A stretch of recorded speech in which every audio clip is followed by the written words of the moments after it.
ਪਿੰਡ ਦੇ ਵਿੱਚ ਹੁੰਦੇ ਸਨ ਖੂਹ, ਉੱਥੋਂ ਪਾਣੀ ਨਾ ਲੋਕ ਭਰ ਕੇ ਪੀਂਦੇ ਹੁੰਦੇ ਸਨ। ਇੱਕ ਦਿਨ ਖੂਹ ਦੇ ਵਿੱਚੋਂ ਬੋ ਆਉਣ ਲੱਗ ਪਈ ਤੇ ਬੰਦੇ ਸਾਰੇ ਪਿੰਡ ਦੇ ਇਕੱਠੇ ਹੋ ਕੇ ਸਿਆਣੇ ਬੰਦੇ ਕੋਲ ਗਏ। ਉਹਨੂੰ ਆਂਦੇ ਵੀ ਸਾਡੇ ਖੂਹ ਦੇ ਵਿੱਚੋਂ ਬੋ ਆਉਂਦੀ ਹੈ ਪਾਣੀ ਦੇ ਵਿੱਚੋਂ। ਉਹਨੇ ਆਖਿਆ ਜਾ ਕੇ ਵੇਖੋ ਕੋਈ ਸ਼ਾਇਦ ਤੇ ਨਹੀਂ ਵਿੱਚ ਡਿੱਗ ਕੇ ਮਰ ਗਈ। ਬੰਦੇ ਕੋ ਦੋ ਤਿੰਨ ਵਿੱਚੋਂ ਗਏ, ਜਾ ਕੇ ਉਹਨਾਂ ਵੇਖ ਕੇ ਦੱਸਿਆ, ਉਹਨਾਂ ਆਖਿਆ ਵੀ ਵਿੱਚ ਕੁੱਤੀ ਡਿੱਗੀ ਹੈ ਤੇ ਕੁੱਤੀ ਡਿੱਗ ਕੇ ਮਰ ਗਈ ਹੈ। ਬਾਬੇ ਨੇ ਆਖਿਆ ਫਿਰ ਇੰਜ ਕਰੋ ਵੀ 100 ਬੋਕਾਂ ਨਾਲ ਪਾਣੀ ਦਾ ਕੱਢ ਕੇ ਵੀ ਬਾਹਰ ਸੁੱਟ ਦਿਓ ਤੇ ਕੁੱਤੀ ਵੀ ਬਾਹਰ ਸੁੱਟ ਦਿਓ ਤੇ ਪਾਣੀ ਸਾਫ਼ ਹੋ ਜਾਏਦਾ, ਪਿੱਛੋਂ ਪੀ ਲਿਓ। ਬੰਦੇ ਥੋੜੇ ਜਿਹਾ ਸਾਦਾ ਸਨ, ਪਿੰਡੂ ਲੋਕ ਸਾਦਾ ਹੁੰਦੇ ਨੇ। ਉਹਨਾਂ ਕੁੱਤੀ ਨਾ ਕੱਢੀ ਤੇ ਪਾਣੀ ਦਾ 200 ਬੋਕਾ ਕੱਢਤਾ। ਉਹਨਾਂ ਕੁੱਤੀ ਮਰੀ, ਉਹਨੂੰ ਕੌਣ ਹੱਥ ਲਾਵੇ। ਉਹ ਬੋ ਫੇਰ ਵੀ ਪਾਣੀ ਚ ਆਉਂਦੀ ਰਹੀ। ਫੇਰ ਉਸ ਬੰਦੇ ਕੋਲ ਗਏ, ਬਾਬੇ ਕੋਲ, ਉਹਨੂੰ ਜਾ ਕੇ ਆਂਦੇ ਵੀ ਅਸੀਂ 100 ਦੀ ਬਜਾਏ 200 ਬੋਕਾ ਕੱਢਿਆ ਪਰ ਪਾਣੀ ਚੋਂ ਬੋ ਆਉਣੋਂ ਨਹੀਂ ਹਟੀ।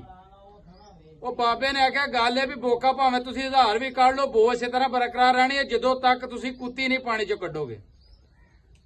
ਇਹ ਭਾਜੀ ਇਸੇ ਤਰ੍ਹਾਂ ਸਿਆਸਤ 'ਚ ਵੀ ਕੁੱਤੀ ਚੀਕਾ ਬਣ ਗਿਆ, ਕੁੱਤੀ ਕਮਾਦ 'ਚ ਵੜ ਗਈ ਹੈ।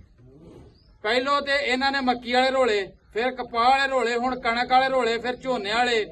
ਇਸੇ ਤਰ੍ਹਾਂ ਹੁਣ ਕੱਲ ਸੁਣਿਆ ਪਿਆ ਕਣਕ ਜਿਹੜੀ ਹੈ ਕੋਈ 31-3200 ਤੱਕ ਗਈ ਹੈ ਤੇ ਉਹ ਬੀਬੀ ਨੇ ਨੋਟਿਸ ਲੈ ਲਿਆ ਵੀ ਕਣਕ ਇੱਥੋਂ ਤੱਕ ਕਿਉਂ ਗਈ ਹੈ। ਮੈਂ ਦੱਸਣਾ ਚਾਹੁੰਦਾ ਉਸ ਬੀਬੀ ਨੂੰ ਵੀ 3900 ਰੁਪਈਆ ਕਣਕ ਦਾ ਰੇਟ ਤੁਸੀਂ ਮੁਕਰਰ ਕੀਤਾ ਸੀ, ਹਜੇ ਤੇ 3900 ਵੀ ਨਹੀਂ ਹੋਇਆ ਤੇ ਤੁਸੀਂ ਕਿਹੜੀ ਗੱਲ ਦਾ ਕ੍ਰੈਡਿਟ ਲੈ ਰਹੇ ਜੇ ਵੀ ਅਸੀਂ ਸਸਤੀ ਰੋਟੀ ਸਸਤਾ ਆਟਾ ਦੇ ਰਹੇ ਹਾਂ। ਜਨਾਬ ਇਹ ਮਰ ਤੇ ਜ਼ਿਮੀਂਦਾਰ ਰਿਹਾ ਵੇ। ਹੁਣ ਇਸੇ ਤਰ੍ਹਾਂ ਕਈ ਬੰਦੇ ਰੋਣ ਡੇ ਨੇ ਵੀ ਬਿਜਲੀ ਦਾ ਬਿੱਲ ਬੜਾ ਆਉਣ ਡਿਆ ਵੇ।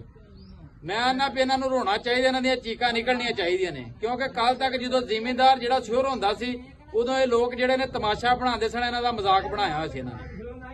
ਬਾਕੀ ਮੇਰੀ ਦੁਆ ਹੈ ਅੱਲਾਹ ਪਾਕ ਇਸ ਕੁੱਤੀ ਚੀਕੇ ਤੋਂ ਸਾਡੀ ਜਾਨ ਛਡਾਏ ਤੇ ਹਮੇਸ਼ਾ ਮੁਲਕ ਹੱਸਦਾ ਰਵੇ, ਵਸਦਾ ਰਵੇ ਤੇ ਤਰੱਕੀ ਕਰਦਾ ਰਵੇ।